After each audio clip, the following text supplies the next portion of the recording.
जयति रघुवंश तिलकः कौसल्या हृदय नंदनो रामः दशवदन निधनकारी दासरथि पुंडरीकाक्षः वागीशायस्य वदने लक्ष्मीर्यस्य च वक्षसि यस्यास्ते हृदये संवित् तं नृसिंहमहं भजे।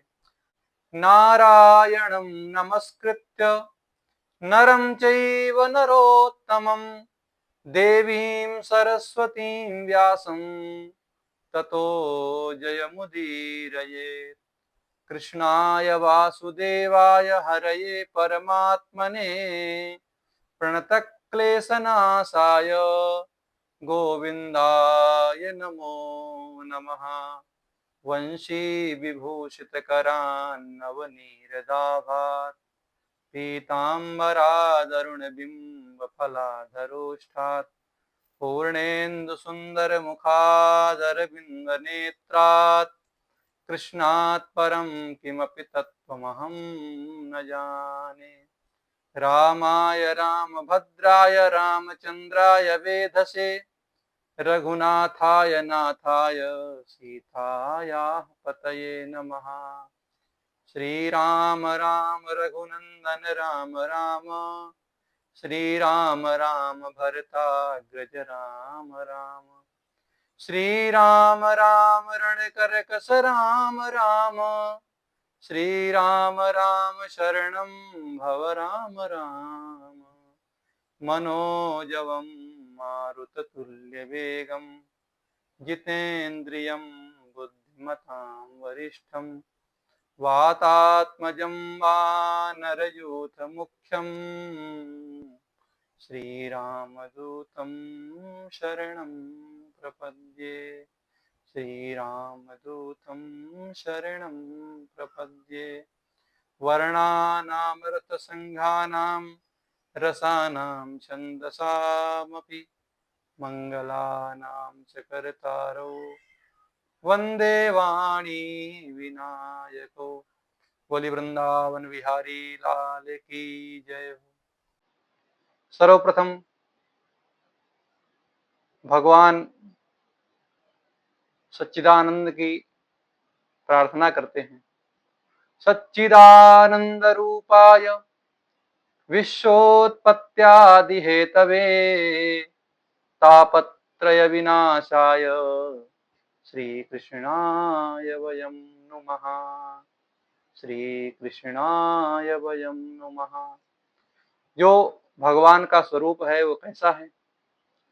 तो कहते हैं सच्चित और आनंद, अर्थात जो सभी को आनंद देने वाले हैं, जिनका आनंद कभी समाप्त नहीं होता। संसार में जो आनंद दिखता है उनका स्रोत वे नारायण ही हैं।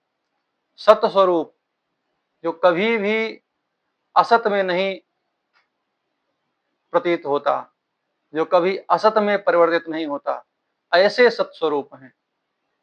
चित अर्थात जो चिदानंदमय है, तो पूर्ण ज्ञान में जो परमात्मा है और विश्व की उत्पत्ति स्थिति और प्रलय का जो मूलभूत कारण है, तीन तापों का जो समन करने वाले हैं, दैहिक, दैविक और भौतिक, जो ये तीन ताप हैं, इन तीनों तापों का जो विनाश करने वाले हैं, ऐसे श्री कृष्ण को हम लोग नमस्कार करते हैं। श्री कृष्णाय वयं नुमः। द्वितीय श्लोक में भगवान शुकदेव का स्मरण किया है। यम प्रव्रजन्तमनुपेतमपेत कृत्यम द्वैपायनो विरह कातर आजुहाव पुत्रेति तन्मयतया तरवोभिनेदुः तम सर्वभूत हृदयं मुनिमानतोस्मि। भगवान शुकदेव का स्वरूप जब जन्म लिया तो वीतराग महात्मा की भांति संसार के उन माया के आवरणों का सर्वथा परित्याग करके वन को परिव्राजक स्वरूप में निकल पड़े। जिनके जन्म के जो संस्कार होते हैं, जात कर्म इत्यादि संस्कार भी नहीं हुए हैं, और बिना जात कर्म संस्कार संपन्न। ऐसे ही महात्मा सुखदेव परिवार, घर, माता पिता को त्याग करके अपने घर से निकल पड़े और उनके दुख में व्यथित हुए जब व्यास जी अपने पुत्र को पुकारते हैं, पुत्र पुत्र, तो वृक्षों से मानो ध्वनि आती है, पुत्रेति तन्मयतया तरवोभिनेदुः। तो वृक्षों ने भी व्यास जी के स्वर में स्वर मिला करके पुत्र पुत्र कहना आरंभ कर दिया। ऐसे सभी के सर्वभूत हृदय भगवान श्री सुखदेव का हम वंदन करते हैं, उनको प्रणाम निवेदित करते हैं। यह कथा नैमिषारण्य की पावन पवित्र भूमि पर गाई गई। नैमिषे सूतमासीनम अभिवाद्य महामतिम कथामृत रसास्वाद कुशलः शौनको ब्रवीत। यह कथा नैमिषारण्य की परम पवित्र भूमि पर गाई गई।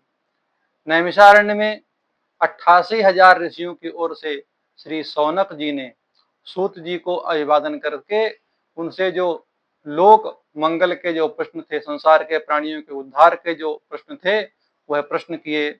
शौनक जी ने प्रश्न किया कि हे महामुनि, अज्ञान ध्वांत विध्वंस कोटि सूर्य समप्रभ सूताख्या ही कथा सारम मम कर्ण रसायनम। हे सूत जी, आप जो अज्ञान रूपी अंधकार है उसका विनाश करने वाली भगवान की मंगलमयी कथा हमें कहिए, जो हमारे कानों को आनंद देने वाली हो। भक्ति ज्ञान विरागाणाम विवेको वर्धते महान माया मोह निरासस्य वैष्णवै क्रियते कथम। और हमें आप ये बताइए कि भक्ति ज्ञान और विराग को बढ़ाने के लिए और माया और मोह के विनाश के लिए वैष्णव लोग ऐसा कौन सा उपाय करते हैं कि उनकी भक्ति भी बढ़ती है और उनका माया और मोह भी समाप्त होता है। इस बात को भी आप हमें बताइए। और हे महात्मन, इस समय घोर कलयुग आ रहा है, जीव प्राय असुरता को प्राप्त हो रहे हैं और उनमें जो विवेक है वह नष्ट हो रहा है, सद्बुद्धि का विनाश हो रहा है। प्राय लोग क्लेश से आक्रांत हैं, तो उनको शुद्ध करने का मार्ग क्या है? क्लेशाक्रांत शोधने किम परायणम। तो उनको शुद्ध करने का कौन सा मार्ग है, वह भी आप हमें बताइए।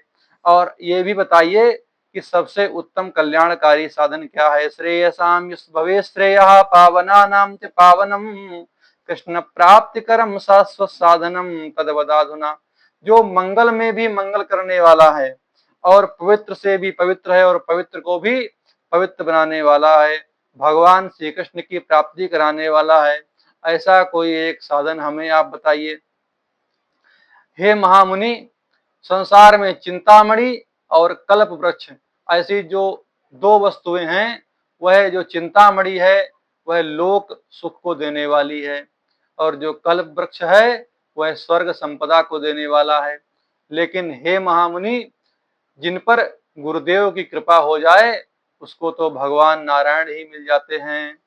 प्रयच्छति गुरु प्रीतो वैकुंठम योग दुर्लभम। तो आप पर तो भगवान गुरुदेव की कृपा है। चिंतामणि तो लौकिक सुख देती है और कल्प वृक्ष तो स्वर्ग की संपदा दे सकता है। किंतु यदि गुरुदेव भगवान प्रसन्न हो जाएं तो वह भगवान का नित्य वैकुंठ धाम प्रदान कर सकते हैं। इस प्रकार जब शौनक जी ने सूत जी से प्रश्न किया तो सूत जी प्रसन्न हुए और शौनक जी से कहने लगे कि हे शौनक जी, मैं आपके इन प्रश्नों से बहुत प्रसन्न हूँ, क्योंकि आपने संसार के कल्याण हेतु संसार के लोगों के दुखों को दूर करने का प्रश्न किया है। इसलिए मैं आपको सर्व सिद्धांतों का निष्कर्ष ही सुना देता हूँ। सर्व सिद्धांत निष्पन्नम संसार भय नाशनम। तो ऐसा मैं आपको समाधान सुनाता हूँ जो सभी सिद्धांतों का जो है सार है और संसार के भय का नाश करने वाला है। तो उसको मैं सुनाता हूँ। काल व्याल मुखग्रास त्रास निर्नाश हेतवे श्रीमद्भागवतम शास्त्रम कलौ कीरेण भाषितम। तो जो आपने प्रश्न किया है संसार भय को दूर करने के लिए, तो संसार भय को दूर करने के लिए महामुनि सुखदेव जी ने श्रीमद् भागवत को प्रकट किया है और श्रीमद् भागवत से बड़ा दूसरा उत्तम सर्वश्रेष्ठ साधन कोई अन्य नहीं है, वह तो श्रीमद् भागवत ही है। और मनुष्य की, जीव की, जब भगवान की जीव पर अनंत कृपा होती है, जन्म जन्मांतरों का पुण्यों का प्राकट्य होता है, तदा भागवतम लभेत जन्मांतरे भवेत पुण्यम। जब जन्म जन्मांतरों के पुण्यों का प्रादुर्भाव होता है, तब यह श्रीमद् भागवत कथा सुनने को प्राप्त होती है। तो इसका कोई उदाहरण भी है क्या? तो इसका एक उदाहरण देते हैं कि एक बार देवता लोग इस कथा को सुनने के लिए आए, लेकिन देवताओं को भी सुखदेव जी ने यह कथा नहीं सुनाई। ये बात कब की है? जब राजा परीक्षित को श्राप लगा हुआ था कि उन्हें तक्षक काट लेगा। तो तक्षक के काटने का जब उनको श्राप था, तो उस समय सुखदेव जी जब उनको कथा सुनाने के लिए बैठे, उसी समय देवता लोग स्वर्ग का अमृत लेकर के आ गए और सुखदेव जी से कहा कि हे महामुनि, आप यह जो है स्वर्ग का अमृत इन राजा परीक्षित को पिला दीजिए, हमें जो भगवान की दिव्य मंगलमय कथा है उसे सुना दीजिए। श्री सुखदेव जी ने बहुत भली भांति इस विषय पर विचार किया और विचार करके उन देवताओं की बहुत हंसी उड़ाई कि तुम लोग तो बहुत बड़े ठग हो, कहाँ कांच और कहाँ मणि, तुम लोग हमें कांच पकड़ा करके हमसे मणि लेना चाहते हो। क्व सुधा क्व कथा लोके क्व कांचः क्व मणिर्महान् ब्रह्मरातो विचार्यैवं तदा देवांजहासः। कहाँ आपका अमृत जो कि कांच के समान है, और हमारी जो भागवत की कथा है यह मणि के समान है। तुम लोग हमें कांच पकड़ा करके मणि लेना चाहते हो, तुम लोग बहुत बड़े ठग हो। भगवान की वह मंगलमयी कथा श्री सुखदेव जी ने उन देवताओं को नहीं सुनाई और देवता लोग बहुत दुखी हुए। क्यों नहीं सुनाई? तो अभक्तास्तास्य विज्ञाय न ददौ स कथामृतम। तो उनको अभक्त जान करके कि वे लोग भक्त नहीं हैं, इसीलिए श्रीमद् भागवती वार्ता सुराणाम अपि दुर्लभा। जो ये श्रीमद् भागवत है ये देवताओं के लिए भी दुर्लभ है। जब कथा को न सुन सके देवता, तो ब्रह्मा जी के पास जाकर के बोले कि देखिए महाराज, हम लोग तो देवता हैं, तीनों लोकों में हमारी पूजा होती है, हम लोग सुखदेव जी के पास में भागवत सुनने के लिए गए थे, लेकिन उन्होंने हमें भागवत नहीं सुनाई और उल्टा हमारा मजाक बनाया, और तो और हमारे अमृत का भी उन्होंने मजाक बनाया और कह दिया कि तुम्हारा जो अमृत है यह कांच के समान है। तो ब्रह्मा जी ने कहा कि ऐसा है, देखिए ये परीक्षित कथा सुनते हैं और कथा सुनने के बाद परिणाम क्या होता है। तो जब कथा की समाप्ति हुई, 7वें दिन देखा कि परीक्षित को भगवान का परम पद प्राप्त हो गया है। राज्यो मोक्षम तथा वीक्ष पुराधातापि विस्मिता। ब्रह्मा भी मोहित हो गए। तो ब्रह्मा जी ने वहीं तुरंत एक तराजू मंगवाया और तराजू के एक पलड़े पर उन्होंने जो सर्वश्रेष्ठ साधन थे, यज्ञ जप तप ध्यान समाधि इत्यादि जो सर्वश्रेष्ठ साधन थे, उन साधनों को रखा और दूसरे पलड़े में उन्होंने श्रीमद् भागवत को रखा। परिणाम यह हुआ, लघु निन्यान जातानि गौरवेण इदम महत्। जब अन्य साधन थे वह सब छोटे पड़ गए, उन जो अनेकों साधनों का जो पलड़ा था वह ऊपर चला गया, भागवत का जो पलड़ा था वह नीचे आ गया। तो गौरवेण इदम महत्। तब महात्माओं ने कह दिया कि यह जो भगवान का स्वरूप ही श्रीमद् भागवत है। मेनिरे भगवत रूपम शास्त्रम भागवतम कलो। ये जो है भगवान का ही स्वरूप साक्षात है, भगवान की वांग्मयी मूर्ति है। तेनेयम वांग्मयी मूर्ति प्रत्यक्षा वृत्ते हरि। तो भगवान का ही स्वरूप है। इस प्रकार यह श्रीमद् भागवत पढ़ने सुनने से तत्काल यह मोक्ष को प्रदान करने वाला है। और सप्ताह श्रवण जो विधि है इसकी, उस विधि से तो यह निश्चित ही भगवान की भक्ति को और भगवत प्राप्ति को कराने वाला ग्रंथ है। यह पूर्व काल में जो सप्ताह श्रवण की विधि है, सनकादि महात्माओं ने नारद जी को बताई थी और तभी से यह सप्ताह श्रवण की विधि का आरंभ हुआ। अब श्री शौनक जी ने प्रश्न किया कि महाराज, जो सनकादि महात्माओं ने नारद जी को बताया, तो नारद जी तो अस्थिर हैं, वह तो कहीं पर भी स्थित नहीं रहते, एक स्थान पर उनका कोई निवास नहीं है, कोई उनका आश्रम भी नहीं है, वे रहते कहाँ हैं। लोक विग्रह मुक्तस्य नारदस्यास्थिरस्य च विधिश्रवे कुतः प्रीतिः संयोगः कुत्र तैसः। तो उन नारद जी के साथ में जो सनकादि महात्माओं को समागम कैसे हुआ और सनकादि महात्माओं ने नारद जी को यह विधि कब बताई, इस विषय को हम लोग सुनना चाहते हैं। तब सूत जी कहते हैं कि अब हम आपको यह कथानक सुना रहे हैं। अत्र ते कीर्तयिष्यामि भक्ति युक्तम कथानकम। अब हम आपको यह भक्ति युक्त कथानक सुना रहे हैं। एकदा हि विशालायां चत्वार ऋषयो मला सत्संगार्थम समायाता ददृशुः तत्र नारदम। एक बार विशालापुरी में अर्थात बद्री विशाल में जो चारों ऋषि हैं, सनक, सनंदन, सनातन और सनत कुमार, सत्संग की इच्छा से वहां पर पहुंचे। सोचने लगे कि चलो बद्री विशाल चलते हैं, वहां पर चल करके सत्संग करेंगे। तो वहां पर सत्संग करने की इच्छा से आए ही थे कि इतने में ही देखा कि वहां से नारद जी निकल रहे हैं, कहीं जा रहे हैं। कुमारों ने देखा नारद जी का मुख बहुत मलिन था, उदास थे और चिंतातुर प्रतीत हो रहे थे। तुरंत सनकादि महात्माओं ने नारद जी को टोका कि नारद जी, कथम ब्रह्मन् दीन मुखः कुतश्चिंतातुरो भवान त्वरितम गम्यते कुत्र कुतश्चागमनम तव।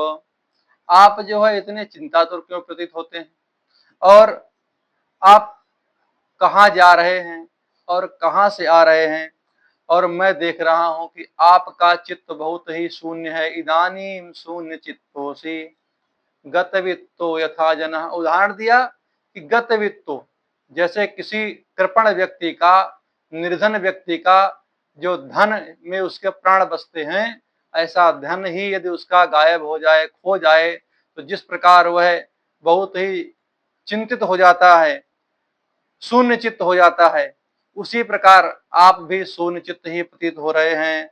तवेदम मुक्त संगस्य, तो आपके लिए जो है ये उचित नहीं है। आप तो मुक्त संग है, आप तो किसी का संग ही नहीं करते हैं। आपका ना ही परिवार है, ना ही पत्नी है, ना ही पुत्र है, बुरा न मानिएगा आपका धन भी नहीं है।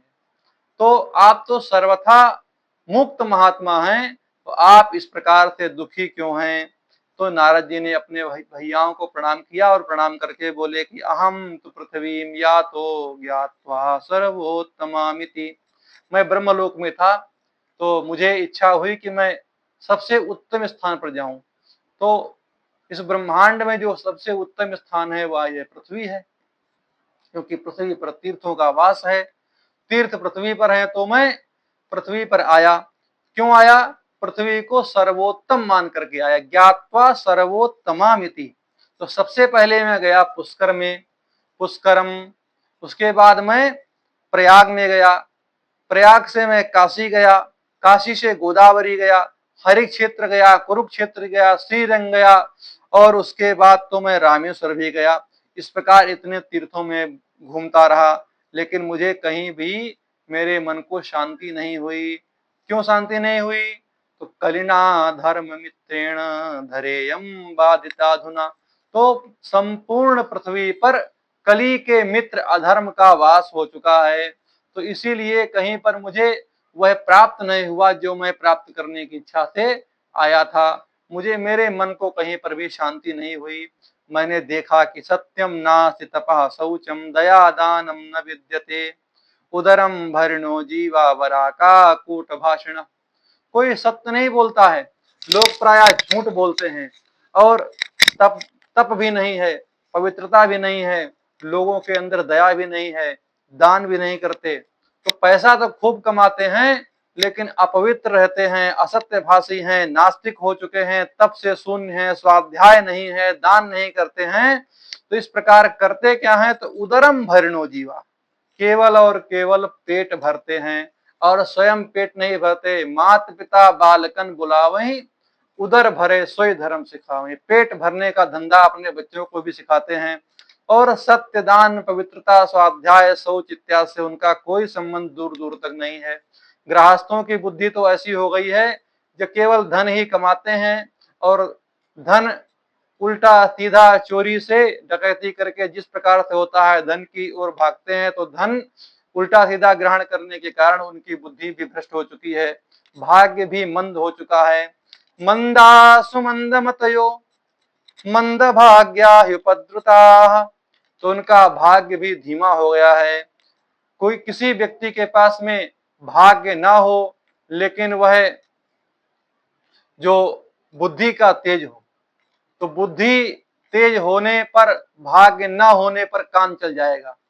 किसी के पास में बुद्धि ना हो लेकिन भाग्यशाली हो तब भी काम चल जाएगा।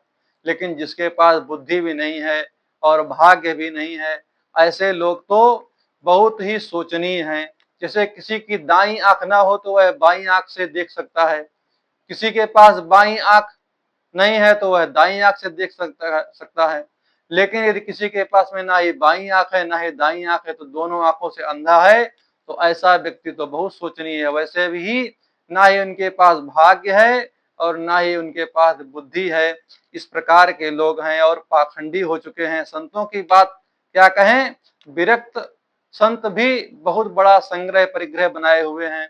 लोग अपने आप को दंडी सन्यासी कहते हैं लेकिन उनके पास करोड़ों का माल रखा हुआ है। और गृहस्थों में तरुणी प्रभुता गे है, घर में केवल और केवल पत्नी का ही जो कहा हुआ होता है वही होता है, उसकी प्रभुता है, उसका ही राज्य चलता है। तरुणी प्रभुता गे है। यदि कहीं किसी प्रकार का कोई परामर्श करना हो तो ससुराल से साले आते हैं। स्याल को बुद्धिदायक, तो बुद्धि बताने के लिए पति से किसी प्रकार का परामर्श नहीं होता है, साले से परामर्श होता है।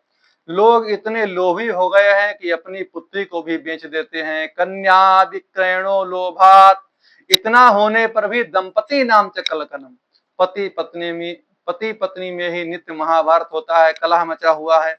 इस प्रकार गृहस्थाश्रमियों के घर की स्थिति है।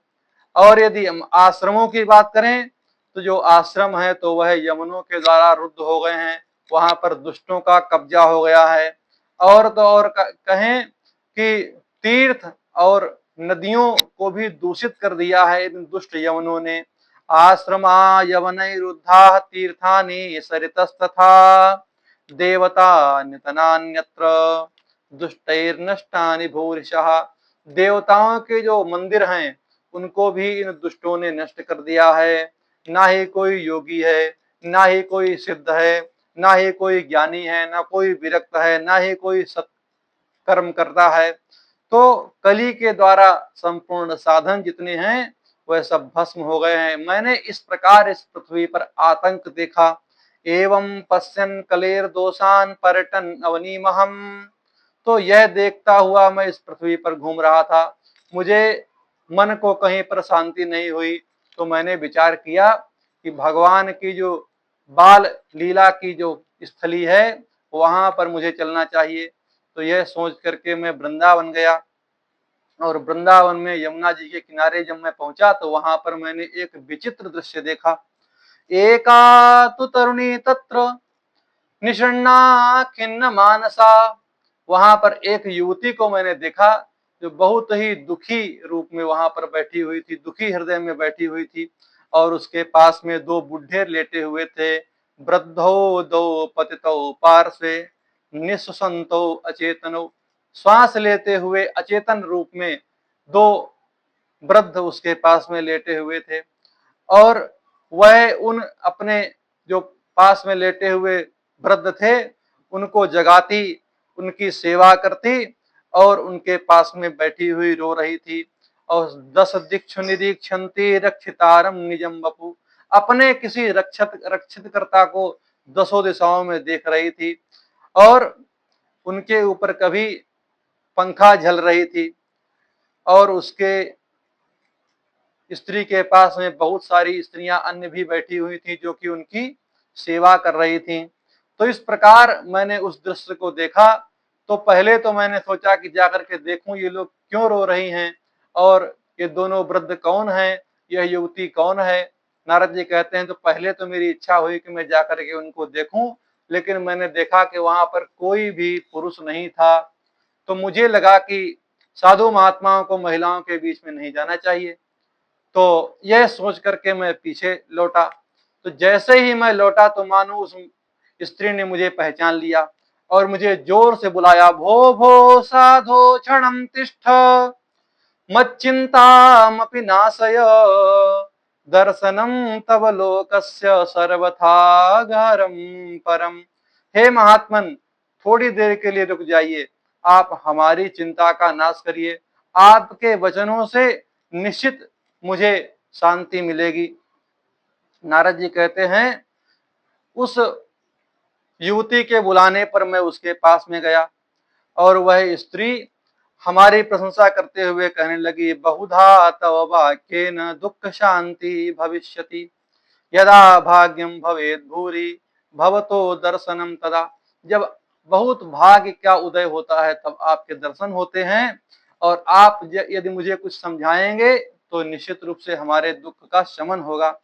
नारद जी उससे पूछने लगे, कासे त्वं का इमौ चेमा नार्यः काः पद्मलोचना, तुम कौन हो, और जो ये तुम्हारे पास में जो दो वृद्ध हैं ये कौन हैं, और जो बहुत सारी स्त्रियां तुमको घेरे हुए हैं ये स्त्रियां कौन हैं, आप दुखी क्यों हैं, आप तुमको विस्तार से हमें बताइए। वह युवती कहने लगी, अहम भक्तिरिति ख्याता इमो में तनयो मतो ज्ञान वैराग्य नामानो काल योगेन जर्जरो। मेरा नाम महाराज भक्ति है, और ये जो दो वृद्ध जिनको आप देख रहे हैं यह मेरे पुत्र हैं, इनका नाम है ज्ञान और वैराग्य। देखिए महाराज, मैं द्रविड़ देश में उत्पन्न हुई, कर्नाटक में मैं बड़ी हुई, महाराष्ट्र में कहीं के सम्मानित हुई, और जब मैं गुजरात में आई तो बुढ़ापा मुझे आ गया, और इसी गुजरात में पाखंडियों ने मुझे अंग भंग कर दिया, और इस प्रकार मैं छेड़ हो गई, और जब मैं वृंदावन आई तो उल्टा हो गया, मैं वृद्ध से युवती हो गई और मेरे बच्चे जो थे यह बालक से बुढ़े हो गए। इस प्रकार का परिवर्तन यहाँ पर हो गया।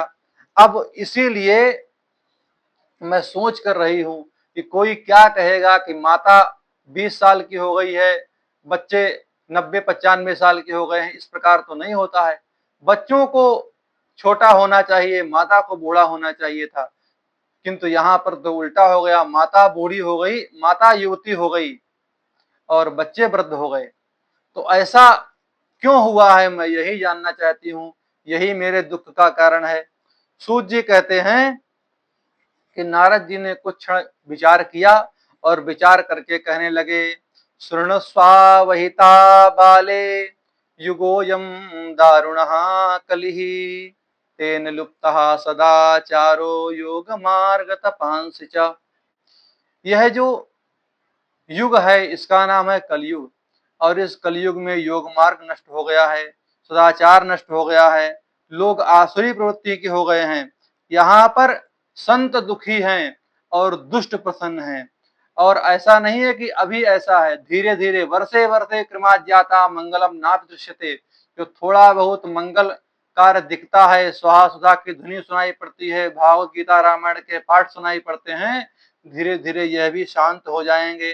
किंतु आप वृंदावन में जब आई हैं तो आप इसलिए युवती हो गई हैं क्योंकि वृंदावन में आज भी आपकी प्रतिष्ठा है, और दुर्भाग्य है इन ज्ञान और वैराग्य का, वृंदावन में भी इन ज्ञान और वैराग्य को कोई नहीं पूछता है, तो इनका कोई यहाँ पर ग्रहीता नहीं है, इनका कोई आदर करने वाला नहीं है, इसलिए यह वृद्ध हो गए हैं।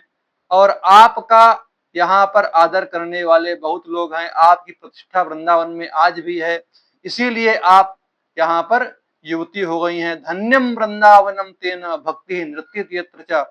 तो यह धन्य है वृंदावन जहाँ पर आज भी भक्ति नृत्य करती है। भक्ति प्रश्न करती है कि यह कलयुग क्यों आया। अब नारद जी से भक्ति महारानी ने 3 प्रश्न किए हैं। प्रथम प्रश्न यह किया है कि परीक्षित राजा ने कलयुग को इस पृथ्वी पर क्यों स्थान दिया। दूसरा प्रश्न यह किया कि जो कथा का सार है, तीर्थ का सार है, तप का सार है, ध्यान का सार है, ये सब सार कहाँ चले गए। कोई कथा सुनता है तो उसे उसका फल नहीं मिलता, तपस्या करता है तो तपस्या का फल नहीं मिलता, ध्यान करता है तो ध्यान का फल नहीं मिलता, तीर्थ यात्रा करता है तो उसे तीर्थ यात्रा का फल नहीं मिलता। तो जो ये साधनों के जो फल थे वह कहाँ चले गए। और तीसरा प्रश्न यह किया कि भगवान यह कलयुग का अधर्म देख करके भी आज तक अभी तक चुप क्यों है।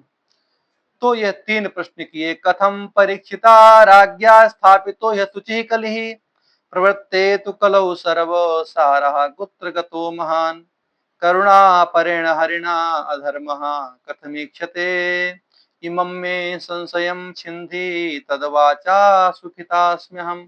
मेरा यह संशय आप नष्ट करिए। जो हमारे 3 प्रश्न हैं, राजा परीक्षित को स्थान क्यों दिया, राजा परीक्षित ने कलयुग को स्थान क्यों दिया, और उत्तम साधनों का फल कहाँ चला गया, भगवान ये सब देख करके भी सब कुछ सहन क्यों कर रहे हैं। तो पहले प्रश्न का उत्तर देवर्षि नारद देते हैं। पहले प्रश्न का उत्तर यह है कि क्यों राजा परीक्षित ने कलयुग को पृथ्वी पर स्थान दिया। दृष्टो दिग्विजय राज्ञा दीनवत्सरणं गतः न मया मारणीयोऽयं सारंग इव सारभृत्। क्योंकि कलयुग राजा परीक्षित की शरण में आ गया था, और जो शरण में आ जाता है उसे कभी भी मारना नहीं चाहिए। भगवान श्री राम कहते हैं, शरणागत कहूं जे तजई हित अनहित अनुमान ते नर पावर पाप में तिन्हि बिलोकत हानि। तो शरणागत का कभी भी त्याग नहीं करना चाहिए। तो जो कलयुग है यह राजा परीक्षित की शरण में आ गया था, इसीलिए इस पृथ्वी पर राजा परीक्षित ने कलयुग को शरण दे दी। दूसरा फल है, सार कहाँ चले गए, उत्तम साधनों का जो फल था वह लोगों को क्यों नहीं मिलता। तो कथा का सार कहाँ गया। कथा का सार इसलिए नहीं मिलता है कि विप्रैर भागवती वार्ता गेहे गेहे जने जने कारिता कड़लोभेन कथा सारस्ततो गतः। ब्राह्मणों ने धन के लोभ में यह कथा घर घर में जाकर के बेचना आरंभ कर दिया, इसलिए कथा का फल नहीं मिलता। तीर्थ का फल क्यों नहीं मिलता है, क्योंकि तीर्थ में पाखंडियों ने अपना स्थान बना लिया। जो दुष्ट निंदनीय कर्म करने वाले हैं वह लोग जाकर के तीर्थ में बस गए, इसलिए तीर्थ का फल समाप्त हो गया। अत्युग्र भूरि कर्माणो नास्तिकारो रवाजना ते तिष्ठन्ति तीर्थेषु तीर्थ सारस्ततो गतः। तो नास्तिक लोगों का तीर्थ में वास हो जाने से तीर्थ का भी सार चला गया। और तपस्या का फल क्यों नहीं मिलता, तप का लाभ क्यों नहीं होता, तपस्या का सार कहाँ चला गया। तो कहते हैं कि काम क्रोध महालोभ तृष्णा व्याकुल चेतसः ते तिष्ठन्ति तपसी तपः सारस्ततो गतः। कामी क्रोधी लोभी पाखंडी और दुष्ट हृदय के लोग आज तपस्या करते हैं, इसलिए तपस्या का फल समाप्त हो गया। ध्यान का फल कहाँ चला गया। मनसश्चाजया लोभात् दम्भात् पाखंड संश्रयात् शास्त्रान् अभ्यसनाच्चैव ध्यान योग फलम गतम। मन पर काबू न होने के कारण, लोभ और दंभ पाखंड का आश्रय लेने के कारण और शास्त्र का अभ्यास न करने के कारण ध्यान का भी सार समाप्त हो गया। तो इस प्रकार साधनों के सार भी समाप्त हो गए। तीसरा प्रश्न है कि भगवान ये सब देखते हुए भी सहन क्यों करते हैं। तो नारद जी उत्तर देते हैं कि अयम तो युग धर्मो हि वर्तते कस्य दूषणम। हे माता जी, यह तो युग धर्म है, कलयुग में यह पाप पाखंड तो होना ही है, इसीलिए अतस्तु पुंडरीकाक्षा सहते निकटे स्थिता। इसीलिए भगवान सब कुछ देखते हुए भी सब कुछ सहन कर रहे हैं, इसीलिए भगवान जानते हुए भी सब कुछ सहन करते हैं। तो 3 प्रश्न माता जी ने किए थे, तीनों प्रश्नों के उत्तर नारद जी ने दे दिए। अब भक्ति नारद जी की प्रशंसा करती हुई उनकी स्तुति करने लग गई। जयति जयति मायाम यस्य कायाधवस्ते वचन रचन में कम केवलम चाकलय्य ध्रुव पदमपि यातो यत्र पातो ध्रुवोऽयं सकल कुशल पात्रम ब्रह्मपुत्रम नतास्मि। जय हो, आपकी जय हो, हे मुनि आपकी जय हो। आपके वचनों के द्वारा ही कयाधो नंदन प्रहलाद भगवत प्राप्ति को प्राप्त कर गए, और आपके ही वचनों के द्वारा ही ध्रुव जी को बाल्यकाल में ही भगवान की प्राप्ति हो गई।